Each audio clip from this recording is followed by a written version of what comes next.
12. 12 pigs. 12 pigs. Tulog Tahimik na sila kasi busog na. Kumain na. Yan. Tulog na sila. Georgina, the pig. Soon to be na Soon to be mother pig. Dito kami nagre-receive ng mga bisita. Pag may bisita. And then we have the small kubo. Yan. Soon will be the gestating fence. Yeah. Version after the fence, hanggang doon sa dulo, property pa rin, kasama sa property dito. Hello everyone! Itutour namin kayo dito sa farm, kung anong meron, kung nakikita dito sa farm. So, let's go! Kisha, meron tayo ano doon, yung pig pen ng native wild pig. Doon. Let's see. Ilang baboy tayo meron dito? Ilang tayo? 12. Ilang baboy natin? 12. Meron tayong 12 na baboy. Na native. Then, our fish pond 300 square meters. Ang source of water namin ay galing sa Nia Canal. Doon sa taas ang Nia Canal. And then we have the other 500 square meters na sa taas. And ayan, may store ka siya ng mga. Very colorful rin to man, oh. Oo. Ayan, yung pag-wets din kami. At meron isang, ano lang, go. There. Ayan, ano siya. Then, let's go to, dito tayo ngayon sa may kubo area. Dito kami nagre-receive ng mga bisita. Pag may bisita, and then we have the small kubo. And the entrance to our big kubo. Ayan, ang aming kubo. Madilim lang kasi paggabi na.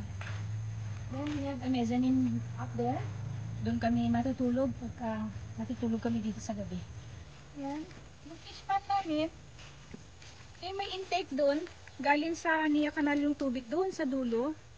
And then, kung mapapansin nyo, yung tubo dito may butas-butas. So, yung tubig, pagka umabot dyan sa butas-butas, automatic bumababa para hindi mag-overflow yung fish pond, yung tubig sa fish pond. Then, lalabas yan. Dito, may tubo dito. Lalabas dito sa rice field. Atin kami, garden. May naman yung okra, kamatis. Over there is the kamatis.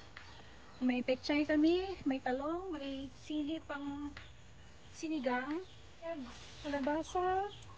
Yan yung mga talong, malunggay. Lahat. Maraming gulay dito pati anong batik. Number 1, number 2, 3, 4, 5, 6. And nandun yung aming panginahin. Yan po ang aming pinaka-malusog na kambing. Nag-iisang kambing.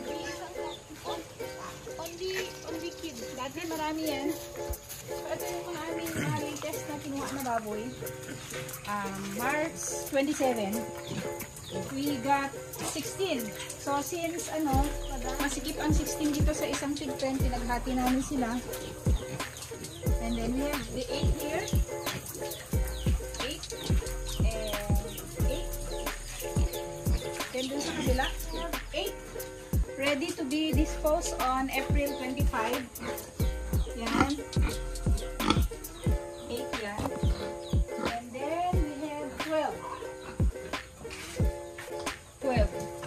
pigs. 12 pigs. Tulog Tahimik na na sila sila kasi busog na. Kumain na. Yan. Then yung aming inahin. Inahin, 1. And then this is Georgina. Georgina, the pig.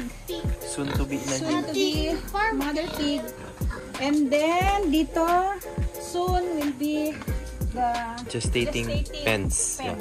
Good for 5 na inahin. Hopefully in a week or 2 pwede na siya. Tapos na yan. Actually yung 8 dito, hindi namin lahat ibebenta dahil yung 5 babae ay magiging inahin namin doon. So 3 lang ibebenta. Kanina tumawag na yung nagbibili ng baboy. This is our poultry area. Kumain na ito kanina. Yan po ang mga mababait maning manok. Saan siya? Ang previous din. Mga gusto ko nila yan. Ito.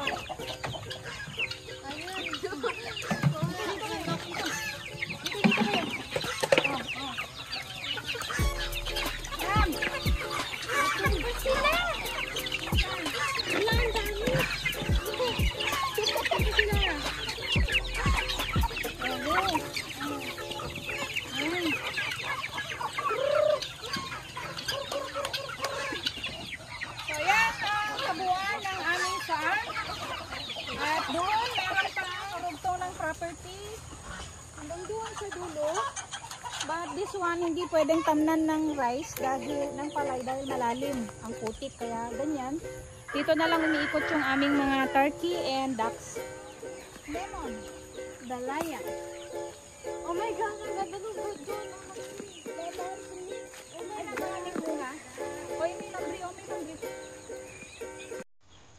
Adami siyang bunga. Dito kami kumuha ng lemon.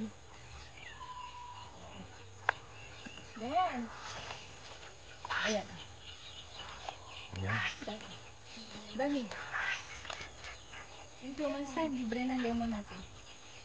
If you want to ask questions or you want to leave suggestions, you may comment them down below in the comment box. You are always free to comment. Bye!